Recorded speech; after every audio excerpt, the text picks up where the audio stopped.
ආරම්භයේදී තිබුණේ මහා සාගරය විතරයි. සාගරයෙන් දූපත් මාතාව මතු වුණා. ටෙෆිටි.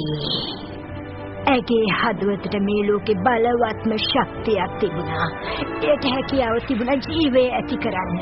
ටෙෆිටි ඒ ශක්තිය ලෝකයට බෙදාගත්තා.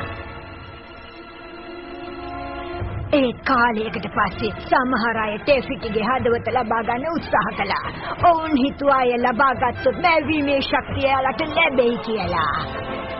ඉතින් එක දවසක් මේ අයගේ නිර්භීතම කෙනා මහා සාගරය හරහා ඇයව සොයාගෙන පැමිණියා. ඔහු සුළඟට සහ මුහුදට අධිපති